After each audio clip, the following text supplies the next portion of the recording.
I was invited to give a Golden Jubilee address in Huizhen. Yes, Philosophical Center here. I was the youngest international. Yes, I know the place. Yes, in 53. 53. I was 35, now I will be entering my 80th year. Have you ever been back there? No. It's still there. It's still there. Some years ago with Robert's car. Just We were there. Just to see. nostalgic and that reasons. So it was the first time you were in Holland? No, I was here much earlier. But first time, yes. I don't know first or second time. So you started storytelling already when you didn't know what to say. You just said I didn't know words. empty words and empty phrases. Yes. Yes. My father made a record of me, and I'm a very small kid in the cradle, and I'm acting as if I have a cigar and go like, and I'm still doing this. It's very strange. I gave a public lecture in Brussels the same year. As an international lecturer of the Peace Office. I was so proud, a 35-year-old fellow. And it was supposed to be a public lecture, and there were 28 people, I counted them. And 25 out of them were old women in tennis shoes. Sitting there with a basket in their lap, knitting some stuff for their children or grandchildren. And I used to speak for 45 minutes and to open 15 minutes for them to ask questions. Some lady got up and asked me a question, do roses reincarnate, sir? Am I going to spend the rest of my life answering such questions, addressing such people? There on the spot I decided that's the end of this kind of a lecturing. And then I walked out. But do roses incarnate? You are asking me. Is there any such thing as reincarnation? I must tell you something else. The same year, and that is 1925, that was rather, my English is getting worse because I'm sitting next to an American. You see, so at that time, you see, those were the heydays of Krishnamurti's world teacher. Yes, right. And there were 4,000 delegates. And when you are introduced to somebody, you see, I am UG, what is your name? You see, that's the way the introductions occur. And so they always introduce themselves as, I was Queen Victoria in my past life, what were you? I'm not joking, you see. No. So they grabbed all the historical figures, all the religious people, not even these names of the stars, there was nothing left for me. I was so depressed, dejected, dispirited, and disheartened, and walked away. Yes. That was the end of my interest in reincarnation. Yes. Although the whole Hindu structure is built on the foundation of reincarnation, I had great difficulty, you see, to handle, and the Theosophists believe that, something fundamental. And so I had problem as a lecturer, and I avoided talking to the members. I gave only public lectures and got away with that kind of thing. I heard that heaven seems to be full too. Yes. Nobody fits anymore. No. Because of the overpopulation. Overpopulation. Some priest who came back from his death experience explained that he couldn't get in. Yes. So everybody goes straight to hell now. Now it has become fashionable everywhere, the near-death experience. The near-death experience. Near-death experience. That's very strange. Yes, big. Yeah. And so I had to meet all these people in Australia and deal with them, and it's very difficult. They describe the so-called non-existing death experience in exactly the same language. You see the tongue, you see that. And it's very difficult to make people understand that there is no such thing as death for this living organism. You see, it's a definition. You see, the doctors examine the body. If you want to use double to emphasize that it's a dead corpse, not just a dead person, they will come and examine the body and tell you that he is she or it is dead. It's just a definition, but you don't preside over your own death. You are not there. What you call you has to come to an end first, before what is called death can take place. But as a matter of fact, death is the beginning of other forms of life. I may not continue to be in this shape and form, and you don't even experience the death of others. What you experience is that there is no way you can keep the relationship going, and what you are experiencing is the void that is created by what is called a death. So this body has no way of knowing that it is alive at this moment. I can tell you, if you ask me, are you alive or dead, I would say, yes, I am very much alive. Because I have to use the knowledge that is given to me by the doctors, by the physiologists, use that knowledge and experience what they are telling me, how a living person functions, responds, and experiences things. So the same is true of your health. Health is a definition, Disease also is a definition. These are all definitions. I maintain and emphasize and overemphasize all the time that what you do not know, you cannot experience at all. Exactly. So what we experience is all learned. Knowledge that is put in, passed down to us, not necessarily as concepts, as ideas, but as something that is possible for you through the use of that knowledge to experience again. So you know Byron Katie's system, huh? Just by simply asking yourself the question, is it true? How do I know it's true? You already discovered just an idea or a story that you tell yourself. But I don't know what she means when she says whatever she is saying. To me, is there any such thing as truth? Is there such anything as what? As truth. As truth. Truth is... Is there such anything as truth? Only to the reference point imagining it, attached to it in the moment. So I join there, and the answer is no. And I join in that place of apparent understanding to reach the point, finally, of from where Yuji is speaking. It gives everyone the experience that does that loop, that circle, the experience that I'm hearing from Yuji. But are you not translating this, whatever statements, quote unquote, I am making, within the framework of the experiencing structure? Now, I'm not questioning you see, but I understand. no, I'm trying to understand what you are trying to say. You see, to me, as a student of philosophy, student of religions, I studied all the religions as a student of philosophy. I'm very familiar with all that stuff. But is there any such thing as truth? The question itself is false, because there is an assumption that there is such a thing as a truth. Right. And you can write books on the origin of truth and your experience of truth. It is a logically ascertained premise. There is a truth. If I say that this is the truth, it is no longer true and valid even for me. So what I am telling people is, whatever I am saying is not valid and true even for me. So if you accept that, you are putting yourself on a merry-go-round. Yes. So it is a logically ascertained premise.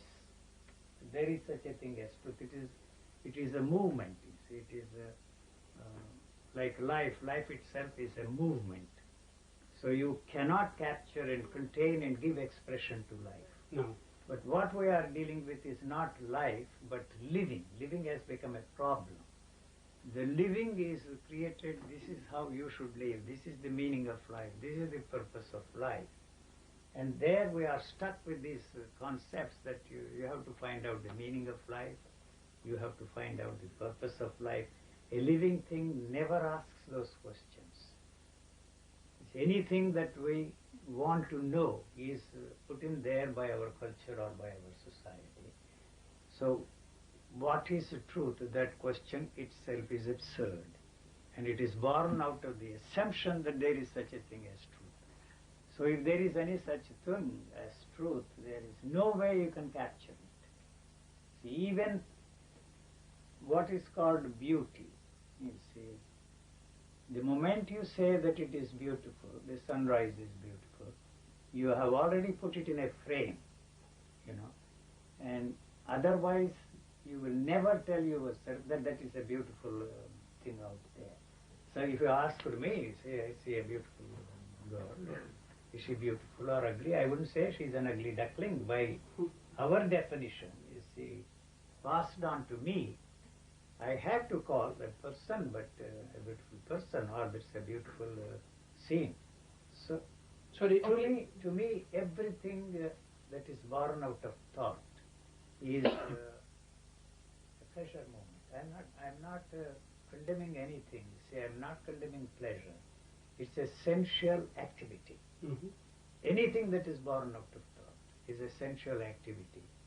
So eating 14-course meal or having fun with varieties of girls is exactly the same as far as I'm concerned. You see, you know, when once that is a fact, you will not do this, you will not do that. You see, all those people who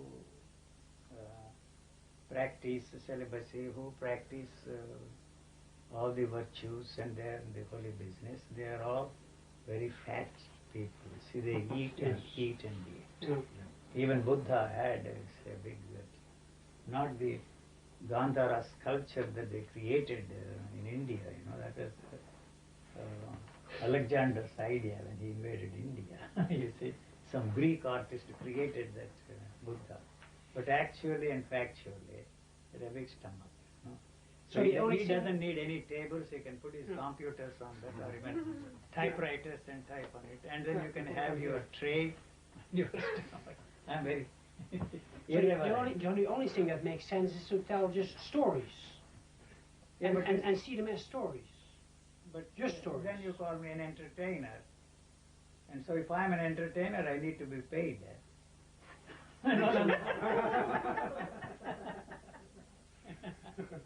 Or I entertain myself. You know. Yeah, isn't that the case? No, I don't think so.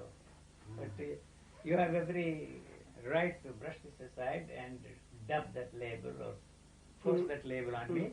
You're after all an entertainer. They are all entertained by me. But am I? I don't know. Why not? You know, it must bring some rewards, this entertainment. So for you too, it's what you tell. It's all stories that we tell ourselves, and the moment we believe them, it's like it's suffering basically. That's the way it can be heard. Yeah. And if I tell it very simply and basically, everything UG says, again, the 4 questions give everyone the opportunity to experience what the man is apparently experiencing. Nothing, no one, nowhere, no thing. The 4 questions, you know, hearing you, UG, there's no one existing. A person could say, UG, what? What's an example? UG. You said yesterday, he's deadly. He's deadly. Yes. Deadly? Deadly. Mamma mia. Mamma mia. You know that... Here you go. What an impact, Right. So UG, from the question, UG is deadly. For you to see me as existing at all, as any more or less than you exist as a thing, I could only see as a response, just as you say, a computer coming at me. And when it's argued or dialogue done around it, we could say, UG exists. Is it true? Can you really know that? what do you get for holding the belief? These are meditations to go inside. For people who think there is existence, to go in and see the no thing, experience it, not see it. And what do we get without it? And what happens is we end up with no UG and no one to experience UG. It can't be known until it's gone into an experience. I have no interest in how people see me. I have no control over that. I don't, I could say actually that it's just me experiencing me anyway. I have no interest in it. No interest in it. What I do have an interest in is union. Union at some level. It appears to be my nature. And nothing I say is true. And as you would say, why am I talking? What I know I do like is to hear, to be in the presence of the non-presence. The union of that, the experience of that. There is nothing that anyone can say that has any meaning for me. There's no one for it to have meaning. It's very interesting sitting here. There's not a lot I could say to you. There's no one to listen. And there's no one to speak. What I do know is being here is, I can't even say that. Yeah, exactly. Wonderful. So? No comment. Like No comments. Politicians, gimmicks. Gimmicks, apparent gimmicks. No, I'm not saying anything. Well, I love to he's join asking there. me. And Eugene, I love to join there. Let's say that the way that it was picked up on is gimmick. And I would love, I respect our friendship, and I would ask you, the 4 questions or anything from anyone is a gimmick. Can we know that? So the way I put it would be different. There are no questions at all. The questions I need to ask, how to get to this space, and what is the easiest way of, cheapest way of traveling from here to Freiburg or wherever I am going. What mode of transportation? These questions are very essential to ask. And otherwise you cannot function in this world sanely and intelligently. Mm-hmm. But all the other questions we ask are born out of the answers we already have. Otherwise there can't be any questions at all. So actually and factually you don't want any answers for the questions, you see. Yes. So any answer, I'm not giving any answers to the questions at all. I'm just pointing out one thing, that you are not really interested in getting any answer for that question. You only want a confirmation of the answers that you already have. Yeah. And so if I don't confirm, you reject it. If it fits into that framework, the knowledge you already have, you accept it, because this answer strengthens and fortifies the very thing that you want to hold on. Yes. So the next thing is that we must deal with is that there is no question there, but there is only questioner there.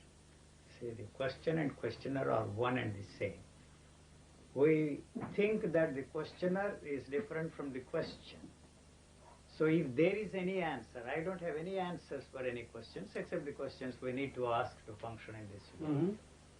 How that is working, and he can teach me. He is an expert, and by repeating, you see, my efforts to handle that camera, I will learn how to do it. That's all. Only in that area, they have the answers. Through repetitive process, we learn something. Mm.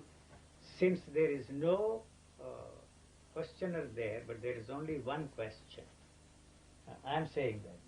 But you think that there is somebody who is asking the question. But if there is any answer to that question, the question should disappear. And along with the question, the questioner also goes. you Yes. see. Yes. And so you want an answer that will strengthen and fortify the very answer that you have, you know. So you are not in a position either to accept what I am saying or reject what I am saying. You accept it because it strengthens and fortifies the very thing that you think is the real answer. So you accept it. You try to fit this into that framework and feel very strong. See that it is confirmed by somebody like me. You reject it because it is undermining the very foundation of, the answering mechanism that is there inside of you. So you really don't want any answer for that question. If there is any answer to that question, the question disappears, and along with it, the non-existing questioner goes, and along with that, the question is born out of the answer, that also goes. You are not ready for that kind of a thing because you have invested tremendous faith in that person who has given the answer. So sentimentality comes into the picture, and you are not ready to brush aside the answers that you already have, along with that, the person who has given, you see, those answers for your non-existing questions. And we mostly go to the people who we know will give the right answers. Confirm. You are interested in the confirmation, Yes. but not any answers for your questions, because all questions are the variations of the same question, right? Mm. So you are not really interested in any answer for that question, because that would be the end of you as you know yourself and as you experience yourself. That is why I say, is it possible for you? As a matter of fact, you have never looked at anything in your life except to project the knowledge you have on what you are looking at. So if you are lucky to be free from the stranglehold of thought, you will be surprised how this living organism is functioning, how the sensory activity that is there is so extraordinarily alert, you see. So it is no way you can say to yourself that you have at any time looked at anything. As a matter of fact, when the knowledge you have of the things out there and what is happening inside of you is not there, it is always there, unfortunately, you don't know whether you are looking at that and say that it is green. As a matter of fact, what all we were taught by the scientists and whatever we learned from all of them is false, because the physical eye does not look at the tree as a round. Whoever told me that the tree is round misled me and misguided me and put me on the wrong track. The physical eye does not see the other side of the tree. So it sees only one side, and you have to tell yourself that it is flat and it is not round. That is the way the physical eye is looking at the things. Another thing is the physical eye does not look at the space. So all the talk, those physicists who talk about, you see, the third dimension, fourth dimension, all that is absolute gibberish, absolute nonsense. And so what I am saying is the physical eye cannot see the depth at all. What it sees is like the painting on the wall, the photo on the wall. There is no depth. So anybody who says that I see the depth there is kidding himself and kidding everybody. So I tell people, if Einstein were to be here, I would finish him in 1 second. See, 1 second. If he is intelligent enough to understand what I am trying to put across. For example, I give you, see, this is very essential to focus on what I am trying to say. Sometimes these physicists come, and one nuclear physicist visited me. And we talked at great length about space, matter, and time. I listened to that crap for half an hour. And he said, there is no such thing as a space. Oh, I'm delighted that you have discovered that there is no such thing as a space. Does it operate in your life? I asked him. It's a theory. You are like a metaphysician coming out with the theories. Scientists are no different from metaphysicians. So if, as you say, there is no such thing as space, and you are asserting that there is no such thing as space, and you are telling me that you can experience space, you are kidding yourself and you are not kidding me. I asked you one fundamental question. You are about to make love to your wife or your girlfriend. If there is no space, as you maintain that there is no such thing as space, can there be love making? Finished. Said like this.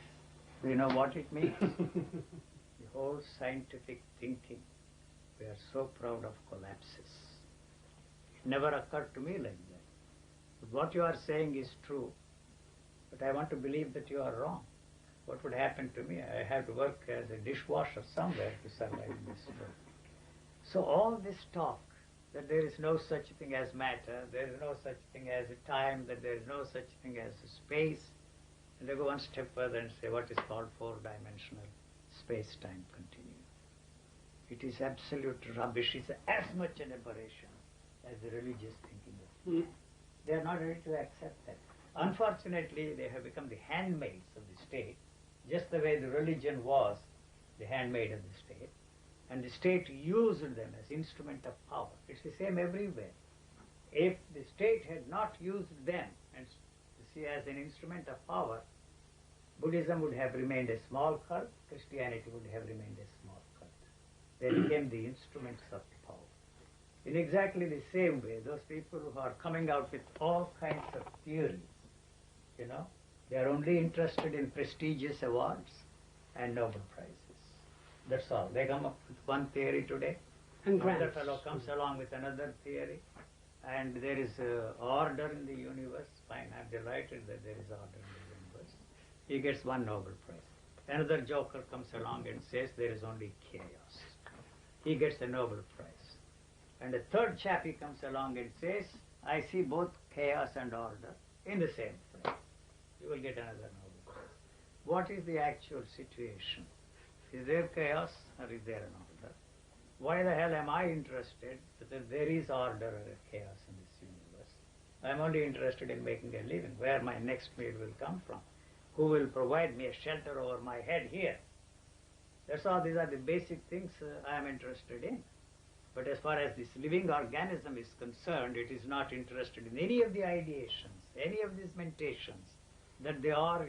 Eugene, when you say you're interested in where your next meal comes or your shelter, I don't believe you. No, but this organism is interested only in two F's. I'm sorry to use that word. Eugene, Food and effing. Eugene, Other than that, anything that we want to know what they are trying to teach me has no relevance at all. So what do you want to say? No, sorry. I'm saying much too much. Stop. All right, I heard you say that it's essential that we understand you, hear you, and I don't believe you believe No, that. it is not a question of belief, a question of you believing or not believing. I understand. No, but that I'm is the way asking. to focus. You see, the thing that the living organism is not interested in anything other than these basic things. And I can tell you one thing. I can tell you one thing. You see, people don't believe me when I say that amongst my needs, the food is at the bottom of my needs, and money is on the top. You see, so when I say that money is at the top, you see, you don't function like that. You have given away crores and crores of rupees. And how can you say that is at the top? You see, it is not a means of security for you. There is another thing, that if that is the one and the only need for you. Money is all that matters to you. And you don't think of anything other than money. And you don't even find out, you see, or ask the question, how do I get the money to take care of my food, clothing and shelter? It is never a problem there. Or it is not some mysterious way that money comes to you. I don't know if I make my point. But sir, come on. Eugene, Yeah. as you talk, it's almost, and we could even say apparently, cut one off, we could say. It's as though you belong to a very exclusive club that doesn't allow the other. And it's not so much the way I hear it, it's what I'm hearing. It's almost as though it's theory after theory, and If I were to have one, that would be it. Yours would be it. What I invite Thank God. people to do is to enter that same awareness that you apparently experience in a way that gives them an option. An invitation is not the same as a needing or a wanting. It's a simple offering that would allow one to, the experience that I see you in is complete. I don't know. I don't get what you are saying, but I didn't either. no, you see what I. I'm saying that when you speak, it appears to assume that you're the only one that may have the understanding, when of course we all do, and I know you know that. I just find it fascinating the way the apparent organism sings, No, what I am. sounds. I'm sorry. What I am emphasizing is a very simple thing. This living organism and that living organism, or the living organism of all those people around here, are functioning in exactly the same way. Exactly the same way. Yeah. There is no need for them to learn anything from anyone. You see. So whatever we are telling ourselves and others, what is good for this living organism is false as far as this body is concerned. I am only emphasizing one thing, how this body functions with such alacrity and such intelligence, unparalleled. See, so we don't give this any chance to function in this world sanely and intelligently. That would almost be like the last concept to go. No, I am like a dog. A dog, somebody even put it in the newspaper's headline, UG calls himself a rat in the sewer water. That's no different from me as far as, it is not that I tell myself I am not different from that, then that means it's the same old story. You know? Yes, I am the tree, I am that, but to emphasize the point that there is basically, essentially, fundamentally, no difference between that and me. Unfortunately, the culture or civilization or society or whatever you want to call it, created this kind of human species. And Eugene, I'm hearing that you just created it. Not me, they created me. And Whatever I and say, is whatever that I really think, true? whatever I experience is what is put in here. So I say there is not one thing which I can call my own. Not one thing, not You one learned, word. you learned everything. Huh? You picked up everything from your parents. Everything. From One of these days I say there is no such thing as creativity. There is no such thing as originality at all. This is what I can say. But there is not one word, not one thought, not one experience which I can call my endless repetition. Everything. I may not know where I picked up that and put this into this Right. computer. There will come a time when these computers will tell all those people who think that they are very creative and original, the source of their material, how you see it is created. So the one difference between the computers created by the humans, and they feel so proud that they are responsible for the computer. And this computer is that it never, supposing you ask a question, it never says it is such. Never says it is such. Because there is no need for this to search for anything. And if the is not there in the memory bank or the data bank, the information, it is silent. It doesn't even say to itself or to somebody, Yes. it is not found in the memory bank Yeah. or data bank. Yeah. If it is there, it comes out. Yeah. Yeah. So I am not involved in whatever I am coming.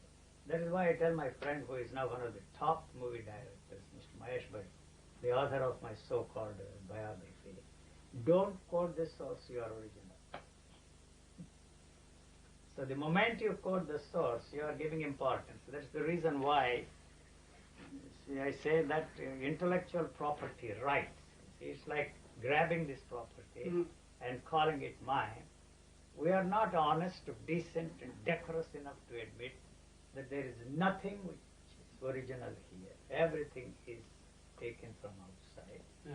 And so these computers will tell you very soon where you picked up that information. Now you have changed it into this and claim originality and establish copyright. And then everybody is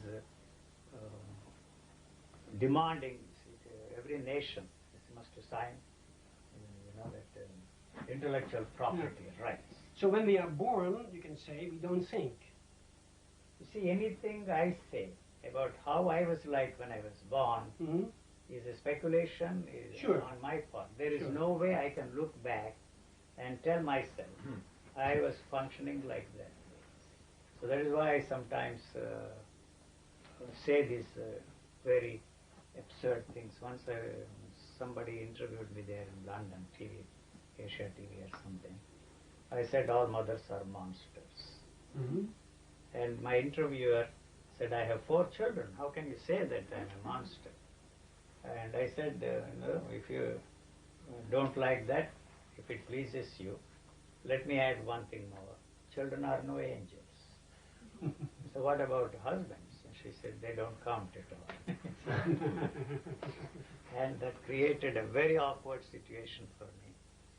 And the telephone calls lasted for 3 days. How can you say such a thing? From Romania, Bulgaria, Hungary, all over. And one woman who was there, ready to give birth to her child, she called me in her broken English. How can you say such a thing? And what do you want me to do with my child that is going to arrive very soon? Abandon that child. Abandon this child. You see? And so what I am trying to say is, where actually it begins, you see, the brainwashing. The first kiss of the mother is the beginning of the separation. What I am trying to say is, then goes on, he says, I am your mother and that is your father. I didn't see my father for the first 5 years of my life. If my mother died when I was 7 days old, they introduced. From now on, I have to call this guy my father. How the hell do I know that it is my father? You see, and from that moment onwards, every time I meet him, I have to call him my father. Even today, I introduce my daughter as my daughter. I don't have any actual and factual relationship with anybody, And so I say that's my daughter, and just to say that happens to be my daughter and not your daughter or somebody else's daughter. This is only for purposes of communication. Other than that, It doesn't mean anything. it doesn't mean anything at all.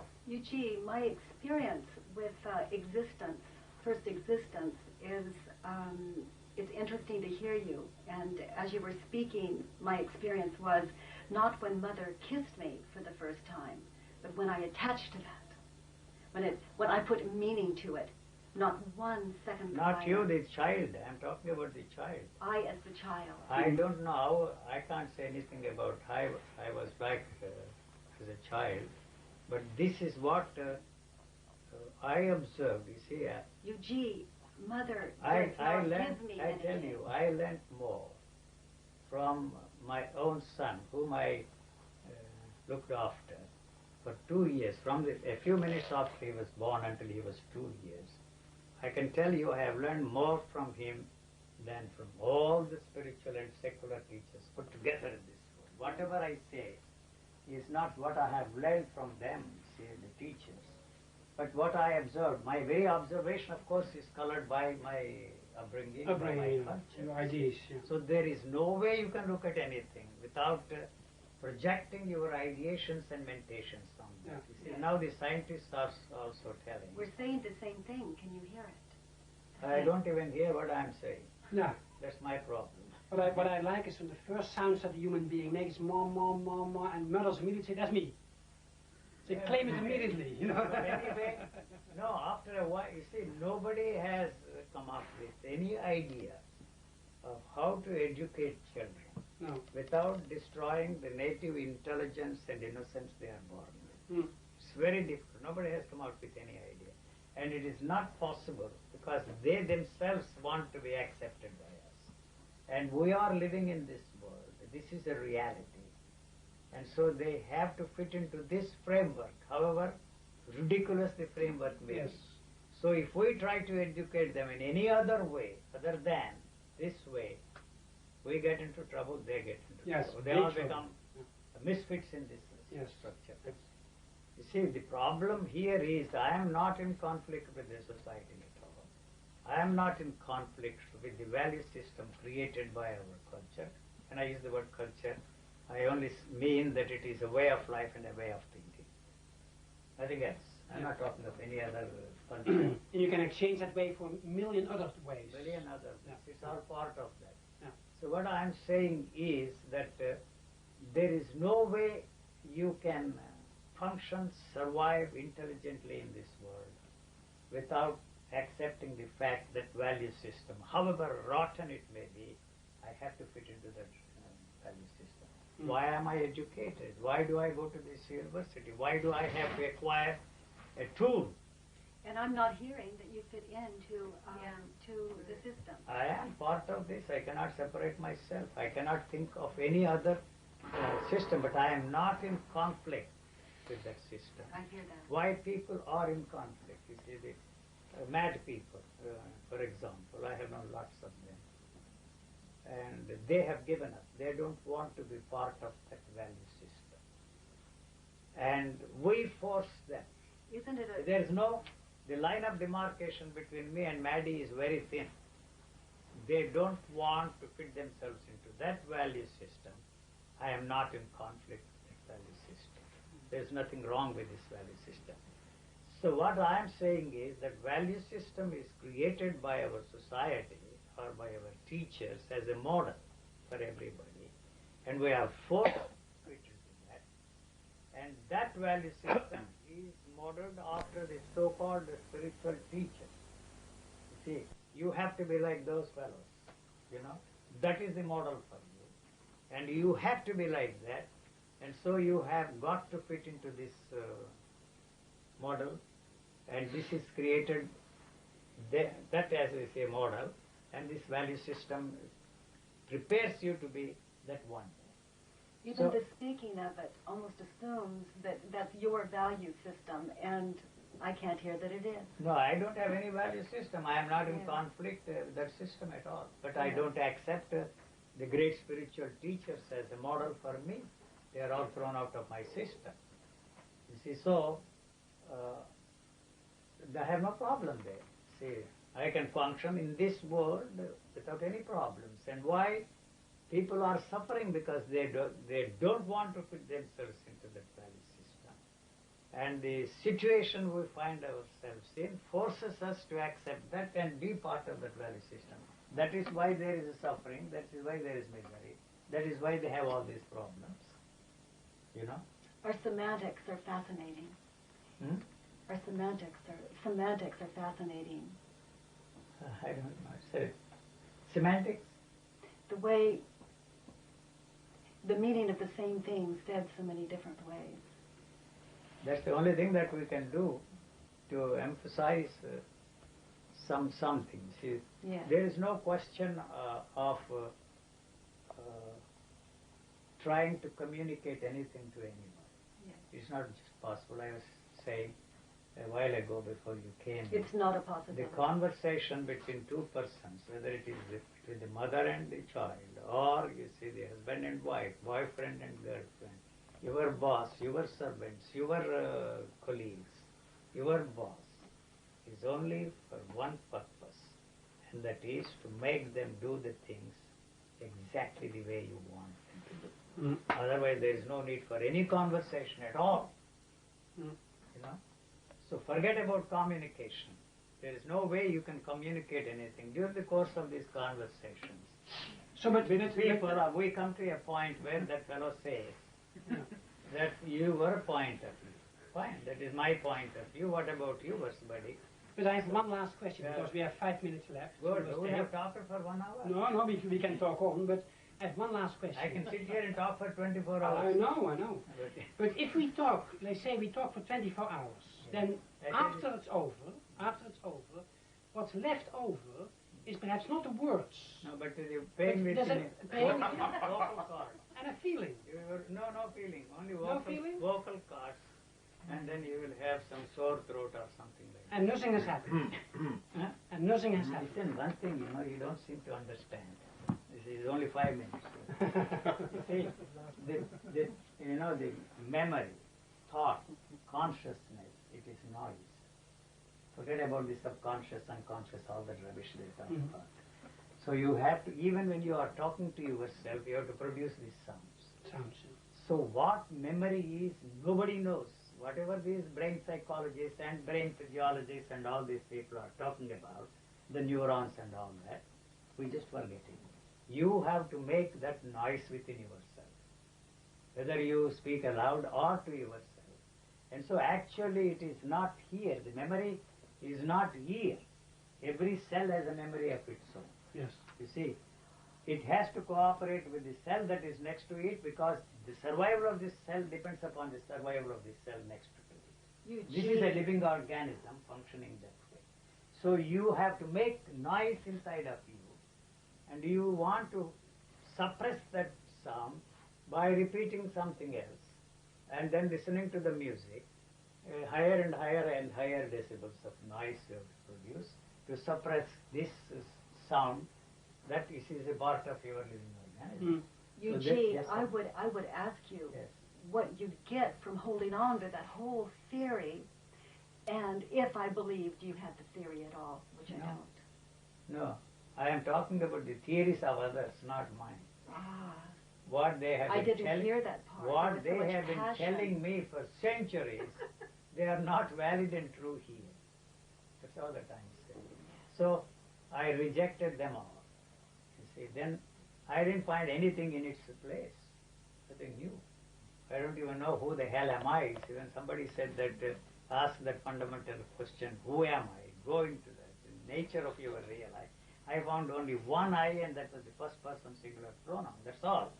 And why are those jokers telling me that you must find out the real I and go into that step by step, logically, sanely, and intelligently, and find out the real I? I didn't find any other I there other than the first person singular pronoun. And when people talk, you see that the speaker, what is being said, more self-centered than I am.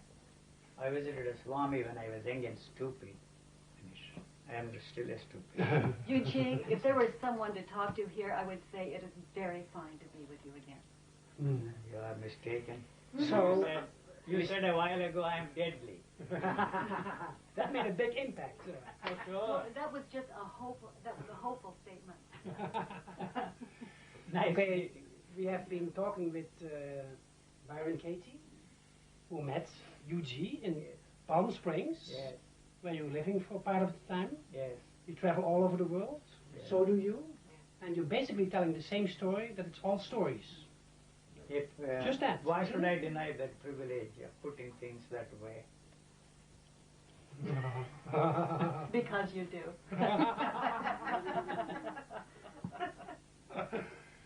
Great. Thank you very much. That was wonderful. What's so wonderful about this noise? I don't know, but it feels good. Why not Eugene? Equal is not same. Oh, I still have some tape left.